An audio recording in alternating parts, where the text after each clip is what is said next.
Hi, hello friends. Welcome to my YouTube channel and company. Wow MRS part of your life. Friends మనం ఈ వీడియోలో want to structure and wanted to structure ఎలా ఉపయోగించాలో నేర్చుకోబోతున్నాం friends. First కొన్ని example చూస్తే మీకు అర్థమవుతుంది ఆ స్ట్రక్చర్స్ ఏంటనేది. ఈ మేడం పేరు రాధా అన్నమాట. సో నేను తెలుగులో అడిగితే తను ఇంగ్లీష్లో చెప్తుంది, రైట్? నేను ఇప్పుడు సీఎంని కలవాలనుకుంటున్నాను. I want to meet CM now. నేను ఇప్పుడు సీఎంని కలవాలనుకుంటున్నాను అంటే తను ఏం చెప్పింది? I want to meet CM now. So ఇంకో క్వశ్చన్ అడుగుతాను, అదే సీఎంని కలవడమే ఇంకో క్వశ్చన్. నేను నిన్న సీఎంని కలవాలనుకున్నాను.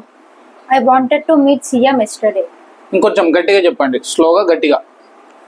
నేను నిన్న సీఎంని కలవాలనుకున్నాను. I wanted to meet CM yesterday. Right.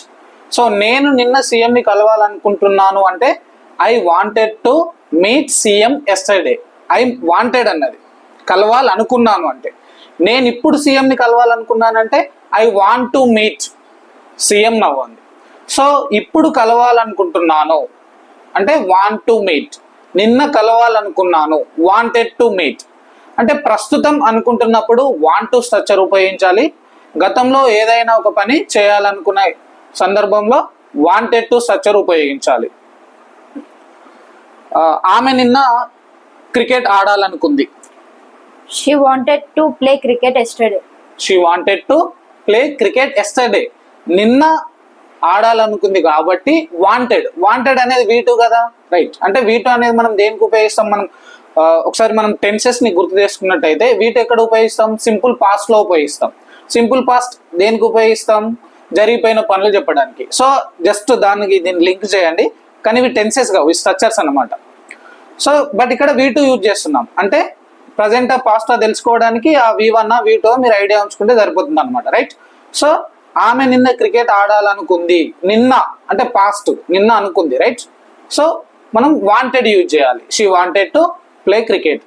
ఆమె ప్రస్తుతం క్రికెట్ ఆడాలనుకుంటుంది అంటే ఆమె ఇప్పుడు క్రికెట్ ఆడాలనుకుంటుంది. ఇప్పుడు అనుకుంటుంది, ఇంకా కంప్లీట్ కాలేదు. సో ఇప్పుడు అనుకుంటుంది, ఇంకా కంప్లీట్ కాలేదు కాబట్టి V2 యూజ్ చేయొద్దు, మనం V1 మాత్రమే యూజ్ చేయాలి. ఆమె ఇప్పుడు cricket ఆడాలనుకుంటుంది. She wants to play cricket now. ఆమె ఇప్పుడు క్రికెట్ ఆడాలనుకుంటుంది అంటే షీ వాంట్స్ టు. ఆమె నిన్న క్రికెట్ ఆడాలనుకుంది. She wanted to play cricket yesterday. Right. So ఇప్పుడు ఆడాలనుకుంటుంది అంటే ఏమున్నది? Wants to. నేనేం చెప్పాను ఇంతకుముందు? వాంట్ యూజ్ చేయాలని చెప్పాను. బట్ సింపుల్ ప్రజెంట్ మనం గుర్తు తెచ్చుకున్నట్టయితే సింపుల్ ప్రజెంట్ లో థర్డ్ పర్సన్ సింగులర్ సబ్జెక్ట్స్. అంటే మీకు ఫస్ట్ సబ్జెక్ట్స్ అంటే ఏంటో తెలియాలి. సబ్జెక్ట్స్ అంటే ఎవరైతే వర్క్ చేయాలనుకుంటున్నారో, ఏదైనా ఒక పని ఎవరైతే చేస్తున్నారో లేదా చేయాలనుకుంటున్నారో, సో వారిని మనం తెలుగులో కర్త, ఇంగ్లీష్లో సబ్జెక్ట్ అని అంటాం. మనకి యాక్చువల్గా ఇంగ్లీష్లో 8 సబ్జెక్ట్స్ ఉంటాయి. ఐ, ఓ, you, they, he, she it and nouns అన్నమాట, రైట్? సో ఇది మనం ఆ అన్ని సబ్జెక్ట్స్లో థర్డ్ పర్సన్ సింగులర్ సబ్జెక్ట్స్ ఏంటనంటే he, she, it and any singular noun. He, she, it, any singular noun ఇవన్నీ ఏంటి? Third person singular subject. So sentence అనేది ఈ థర్డ్ పర్సన్ సింగులర్ సబ్జెక్ట్తో స్టార్ట్ అయినప్పుడు ప్రజెంట్కి సంబంధించిన విషయాలు మాట్లాడినట్టయితే మనం సబ్జెక్ట్ తర్వాత వచ్చే వర్బ్కి ఎస్ కానీ, ఈఎస్ కానీ, ఐఏఎస్ కానీ యాడ్ చేయాల్సి ఉంటుంది. సో ఈ వాంట్కి మనం ఎస్ యాడ్ చేయాలి. సో ఆమె ఇప్పుడు క్రికెట్ ఆడాలనుకుంటుంది అంటే she wants to play cricket now. She wants to play cricket now. ఆమె నిన్న క్రికెట్ ఆడాలనుకుంది అంటే she wanted to play cricket yesterday. So మీకు క్లియర్గా అర్థమైంది అనుకుంటున్నాను. నేను జస్ట్ ఇప్పుడు ఎగ్జాంపుల్స్ ప్రతి సబ్జెక్ట్ పైన తెలుగులో అడుగుతాను, దాన్ని ఇంగ్లీష్లో చెప్తుంది. నేను ఇప్పుడు చెన్నై వెళ్ళాలనుకుంటున్నాను. I want to go to Chennai now. నేను నిన్న చెన్నై వెళ్ళాలనుకున్నాను. I wanted to go to Chennai yesterday. Right. Next subject we. మేము ఇప్పుడు చెన్నై వెళ్ళాలనుకుంటున్నాము. We want to go to Chennai now. మేము నిన్న చెన్నై వెళ్ళాలనుకున్నాము. We wanted to go to Chennai yesterday. Right. మీరిప్పుడు Chennai వెళ్ళాలనుకుంటున్నారు. You want to go to Chennai now. మీరు నిన్న చెన్నై వెళ్ళాలనుకున్నారు. You wanted to go to Chennai yesterday. Okay. Next they. They want to. వారు ఇప్పుడు చెన్నై వెళ్ళాలనుకుంటున్నారు. They want to go to Chennai now. Sorry once again please. They want to go to Chennai now. వారు నిన్న చెన్నై వెళ్ళాలనుకున్నారు. They wanted to go to Chennai yesterday. Next third person singular. ఆమె ఇప్పుడు చెన్నై వెళ్ళాలనుకుంటుంది. She wants to go to Chennai now. ఆమె నిన్న చెన్నై వెళ్ళాలనుకుంది. She wanted to go to Chennai yesterday. అతడు ఇప్పుడు Chennai వెళ్ళాలనుకుంటున్నాడు. He wants to go to Chennai now. అతడు నిన్న Chennai వెళ్ళాలనుకున్నాడు. He wanted to go to Chennai yesterday. ఇది ఇప్పుడు Chennai వెళ్ళాలనుకుంటుంది. It wants to go to Chennai now. ఇది నిన్న చెన్నై వెళ్ళాలనుకుంది. It wanted to go to Chennai yesterday. Okay, so ఇప్పుడు నౌన్ తీసుకుందాం. Any singular noun. Ravi ఇప్పుడు Chennai వెళ్ళాలనుకుంటున్నాడు. Ravi wants to go to Chennai now.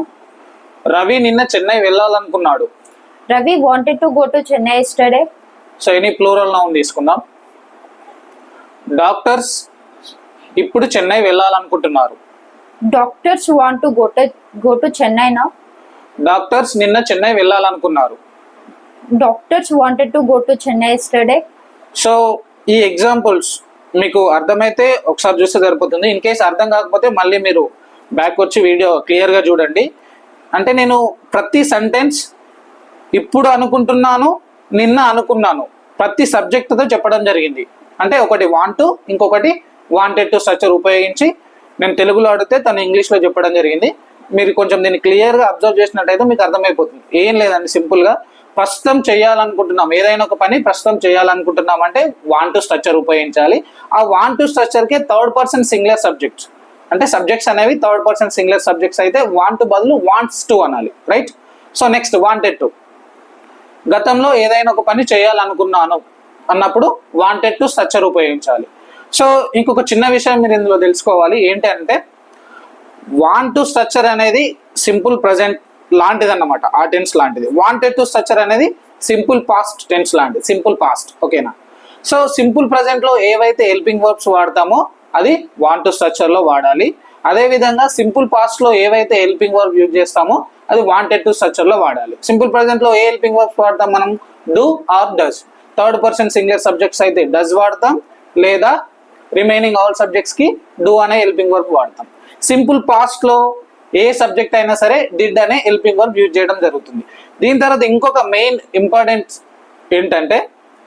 Point ఏంటంటే do forms, అంటే డూ కానీ does కానీ డిడ్ కానీ ఈ డూ ఫార్మ్స్ వచ్చిన తర్వాత ఆల్వేస్ నెక్స్ట్ వచ్చే వర్బ్ అనేది ఏదైనా సరే V1లో మాత్రమే ఉండాలి. అంటే నేనేం తెలుసుకున్నానంటే సపోజ్ ఆమె ఇప్పుడు చెన్నై వెళ్ళాలనుకుంటుంది, విత్ హెల్పింగ్ వర్బ్ యూజ్ చేసి చెప్పండి. ఆమె ఇప్పుడు చెన్నై వెళ్ళాలనుకుంటుంది. She does want to go to Chennai now. Right.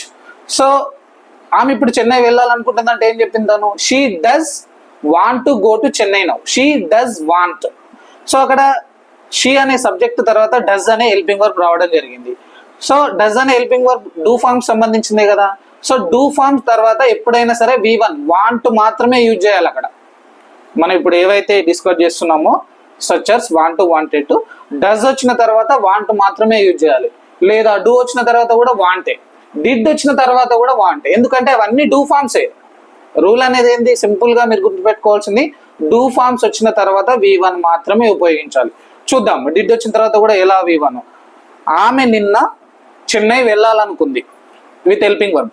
She did want to go to Chennai yesterday. She did want to go to Chennai yesterday.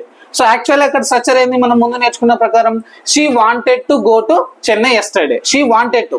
ఆ సెంటెన్స్ లో ఎలాంటి హెల్పింగ్ వర్బ్ లేదు. In case మనం హెల్పింగ్ వర్బ్ ఉపయోగించినట్టయితే wanted to అనేది V2 కాబట్టి V2 అంటే మనం ఎక్కడ ఉపయోగిస్తాం? సింపుల్ పాస్ట్ లో ఉపయోగిస్తాం. కాబట్టి సింపుల్ పాస్ట్ లో ఏ హెల్పింగ్ వర్బ్ ఉపయోగిస్తాం? డిడ్ అనే హెల్పింగ్ వర్బ్ ఉపయోగిస్తాం. సో ఇక్కడ కూడా డిడ్ అనే హెల్పింగ్ వర్బ్ ఉపయోగించాలి. బట్ రూల్ ఏంటంటే డూ ఫార్మ్స్ తర్వాత V1 మాత్రమే వాడాలి. డిడ్ ఉపయోగిస్తే మళ్ళీ వాంటెడ్ అనొద్దు, వాంట్ అనాలి. She did want to go to Chennai yesterday.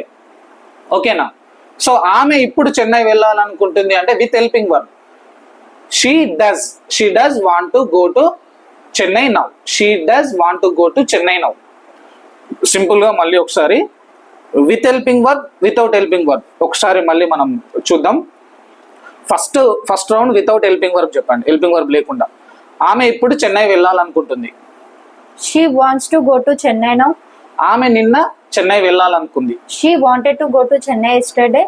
So ఈ ఫస్ట్ రౌండ్ అనేది ఎలాంటి హెల్పింగ్ వర్బ్ లేకుండా. నెక్స్ట్ ఇప్పుడు విత్ హెల్పింగ్ వర్బ్. ఆమె ఇప్పుడు చెన్నై వెళ్ళాలనుకుంటుంది. She does want to go to Chennai now. ఆమె నిన్న చెన్నై వెళ్ళాలనుకుంటుంది. ఆమె నిన్న చెన్నై వెళ్ళాలనుకుంది. She did want to go to Chennai yesterday. So ఇది ఫ్రెండ్స్ మీకు క్లియర్ గా అర్థమైంది అనుకుంటున్నాను. ఆమె ఇప్పుడు చెన్నై వెళ్ళాలనుకుంటుంది without helping verb. She wants to go to Chennai now. ఆమె నిన్న చెన్నై వెళ్ళాలనుకుంది without helping verb. She wanted to go to Chennai yesterday. Next with helping verb. ఆమె ఇప్పుడు చెన్నై వెళ్ళాలనుకుంటుంది. She does want to go to Chennai now. ఎందుకంటే షీ అనేది థర్డ్ పర్సన్ సింగులర్ కాబట్టి does అనే హెల్పింగ్ వర్బ్ ఉపయోగించాలి.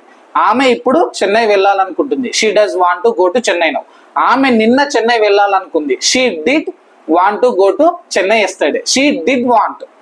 ఓకేనా? యాక్చువల్గా అది వాంటెడ్ టు స్ట్రక్చర్. అది మనం డిడ్ అనే హెల్పింగ్ వర్బ్ యూజ్ చేసాం కాబట్టి డూ ఫార్మ్స్ తర్వాత ఎప్పుడైనా V1 మాత్రమే ఉపయోగించాలి. సో ఈ వీడియో మీకు క్లియర్గా అర్థమవుతుందని ఆశిస్తున్నాం. సో ఈ వీడియో చూసి మీకు ఎలాంటి డౌట్స్ ఉన్నా వాంట్ టు స్ట్రక్చర్ గురించి, వాంటెడ్ టు స్ట్రక్చర్ గురించి ఎలాంటి డౌట్స్ ఉన్నా సో రిపీటెడ్గా వీడియో చూడండి, మీకు డౌట్స్ క్లియర్ అయిపోతాయి. సో ఈ వీడియో మీకు నచ్చినట్టయితే ప్లీజ్ లైక్ చేయండి, షేర్ చేయండి, సబ్స్క్రైబ్ చేయండి. సో మనం ఇప్పుడైతే ఏదైతే ఛానల్ ఉందో ఈ ఛానల్లో మనకు చాలా స్ట్రక్చర్స్ ఉన్నాయి. అంటే మోస్ట్ ఇంపార్టెంట్ స్ట్రక్చర్స్ 40 స్ట్రక్చర్స్ ఉన్నాయి. అంటే ప్రతి స్ట్రక్చర్ పైన ఇలా అంటే మీకు నేను వెనుక టైపింగ్ టెక్స్ట్ ఇస్తూ అలా వీడియో చేస్తాను. ప్లస్ వేరే వీడియో ఇలా ఎక్స్ప్లెనేషన్ వీడియో కూడా ఉంటుంది. మన ఛానల్ని ఫాలో అవ్వండి. Thank you friends, thank you so much, thank you.